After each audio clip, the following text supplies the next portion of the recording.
Today Tamil பீப்புளுக்கு spoken English tips நான் இன்றைக்கி கொடுக்க போகிறேன். நான் இப்போ சொல்ல போகிற டிப்ஸ் எல்லாம் நீங்கள் யூஸ் பண்ணாலே உங்களுடைய ஸ்போக்கன் இங்கிலீஷை இம்ப்ரூவ் பண்ணிக்கலாம். ஃபர்ஸ்ட் தயக்கப்படாதீங்க. அது தயங்காமல் நீங்கள் நம்பிக்கையோடு பேசினாலே போதும். செகண்ட் திங் என்னென்னா, நீங்கள் மிஸ்டேக் பண்ணுவீங்கள்ல, கற்றுக்கும் போது மிஸ்டேக் பண்ணுவீங்க. அதுக்காக கவலைப்படாதீங்க. மிஸ்டேக் பண்ண தான் நிறைய வேர்ட்ஸ் நீங்கள் கற்றுக்க முடியும். நெக்ஸ்ட் திங் என்னென்னா, பொறுமை வேணும். இது ஒரு நாள் ப்ராசஸ் கிடையாது. ஸோ டே பை டே நம்ம கற்றுக்கலாம். ஓகே. நெக்ஸ்ட் திங், ஒரு வாக்கியம் நீங்கள் கற்றுக்கிட்டு அந்த வாக்கியத்தை வேறு மல்டிபிள் சிச்சுவேஷனில் எப்படி அதை யூஸ் பண்ணலாம் அப்படின்னு லேர்ன் பண்ணுங்கள். அடுத்தது என்னென்னா, எப்படி க்ரீட் பண்ணணும், ப்ராப்பராக எப்படி க்ரீட் பண்ணணும்னு தெரிஞ்சுக்கணும். எந்த சிச்சுவேஷனில் சாரி சொல்லணும், எந்த சிச்சுவேஷனில் தேங்க்யூ சொல்லணும், good morning, good evening, these and all basic greetings.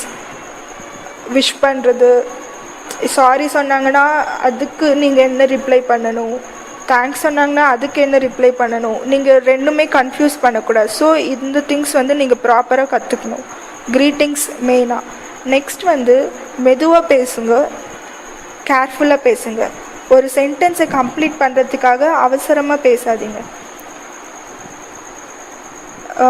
ஃபுல்லாக நீங்கள் கான்ஃபிடென்ஸ் கெயின் பண்ணுற வரைக்கும் சிம்பிள் சென்டென்ஸை யூஸ் பண்ண கற்றுக்கோங்க. நம்ம சிம்பிள் சென்டென்ஸில் நல்லா ஸ்ட்ராங் ஆகிட்டோன்னா நெக்ஸ்ட் காம்ப்ளிகேட்டடான வேர்ட்ஸ் எல்லாம் யூஸ் பண்ணி கற்றுக்கலாம். எடுத்ததும் நீங்கள் அதுக்கு போனீங்கன்னா பேசிக் ஸ்ட்ராங்காக இருந்தால் தான் அதுவே பேச முடியும். ஸோ நெக்ஸ்ட் நீங்கள் பேசுகிற உங்களுடைய ப்ரொனவுன்சியேஷனை நீங்கள் வாட்ச் பண்ணணும். வாட்ச் பண்ணிவிட்டு அதை கரெக்ட் பண்ணணும். அதுக்கு நிறைய ஆன்லைன் டூல்ஸ் எல்லாம் இருக்குது. ஸோ அதில் பேசி கரெக்ட் பண்ண பாருங்கள். நெக்ஸ்ட் கேர்ஃபுல்லாக அப்சர்வ் பண்ணுங்கள். நல்லா இங்கிலீஷ் பேசுவாங்க பார்த்தீங்களா, அவங்க பேசும்போது அவங்க எப்படி அந்த வேர்ட்ஸை ப்ரொனவுன்ஸ் பண்ணுறாங்க, அந்த வேர்ட்ஸ் வச்சு எப்படி சென்டென்ஸ் ஃப்ரேம் பண்ணுறாங்க, அது நீங்கள் கவனிங்க. அடுத்தது, உங்கள் ஃப்ரெண்ட்ஸ், ரிலேட்டிவ்ஸ் ஆர் எனி அவங்கக்கிட்ட நீங்கள் பேசும்போது என்னென்ன மிஸ்டேக் பண்ணுறீங்க அப்படின்னு பாயிண்ட் அவுட் பண்ண சொல்லுங்கள். அதுலேருந்து கரெக்ட் பண்ணிக்கலாம். உங்கள் ஃப்ரெண்ட்ஸ் ஆகட்டும், உங்கள் க்ளோஸ் மெம்பர்ஸ் ஆகட்டும், யார்கிட்டையாவது இங்கிலீஷ்லேயே பேச ட்ரை பண்ணுங்கள். அப்படி பேசினா தான் உங்களால் ப்ராக்டிஸ் பண்ண முடியும்.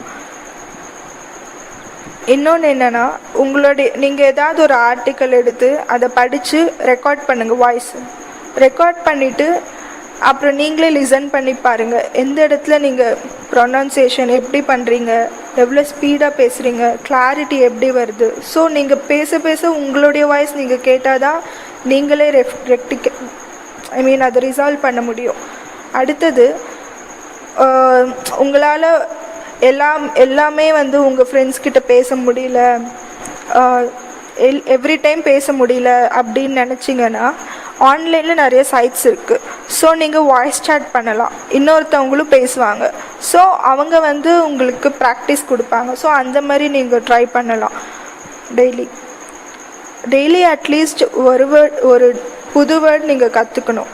அந்த வேர்டு எடுத்துக்கிட்டு பேசும்போது அந்த வேர்டை டெய்லி யூஸ் பண்ணிகிட்டே வரணும். ஸோ அப்படி பார்த்தீங்கன்னா வீக்லி 7 நியூ வேர்ட்ஸ் நீங்கள் கற்றுப்பீங்க. அதுவே போதும். அந்த 7 நியூ வேர்ட்ஸும் டிஃப்ரெண்ட் சென்டென்ஸில் யூஸ் பண்ணிங்கன்னா நிறைய இடத்துல இது யூஸ்ஃபுல்லாக இருக்கும் உங்களுக்கு. ஸோ டெய்லி நியூ வேர்ட்ஸ் கற்றுக்கோங்க. டெய்லி ஒரு அட்லீஸ்ட் 1 ஆர்டிக்கலாவது நீங்கள் செலக்ட் பண்ணி ஜஸ்ட் ரீட் அவுட் பண்ணுங்கள். அப்புறம் இங்கிலீஷ் மூவிஸ் வாட்ச் பண்ணுங்கள். அதில் சப்டைட்டில்ஸ் இருக்கும் இல்லையா, அந்த சப்டைட்டில்ஸில் இருக்க வேர்ட்ஸ் எப்படி அவங்க ப்ரொனவுன்ஸ் பண்ணுறாங்க, எந்த இடத்துல யூஸ் பண்ணுறாங்க, ப்ராக்டிக்கலாக உங்களுக்கு தெரிய வரும். அந்த மாதிரி நீங்கள் வாட்ச் பண்ணால் மட்டும்தான் தெரியும். நிறைய புக்ஸ், மேகசின்ஸ் படிக்கணும். எப்பயுமே ஒரு பாக்கெட் டிக்ஷனரி வச்சுக்கோங்க. ஃப்ரீயாக இருக்க டைமில் ஏதாச்சும் ஒரு வேர்ட் உங்களுக்கு தெரியல அப்படின்னா நீங்கள் எடுத்து செக் பண்ணி பார்க்கலாம். இப்போ நீங்கள் யாராவது பேசும்போது ஏதாவது ஒரு நியூ வேர்ட், உங்களுக்கு தெரியாத வேர்ட் சொல்கிறாங்க அப்படின்னா அந்த வேர்டை எடுத்துக்கிட்டு அது எங்கெல்லாம் யூஸ் பண்ணலாம், அதோடைய ஆன்டனிம்ஸ், சினானிம்ஸ் என்ன அப்படின்னு நீங்கள் அனலைஸ் பண்ணி பார்க்கணும். இதெல்லாம் தான் இன்னைக்கோட ஸ்போக்கன் இங்கிலீஷ் டிப்ஸ். நெக்ஸ்ட்டு செஷனில் வந்து நான் உங்களுக்கு வேறு கான்வர்சேஷன் எப்படி பேசணும் அப்படின்னு நான் உங்களுக்கு டீச் பண்ணுறேன். தேங்க்யூ.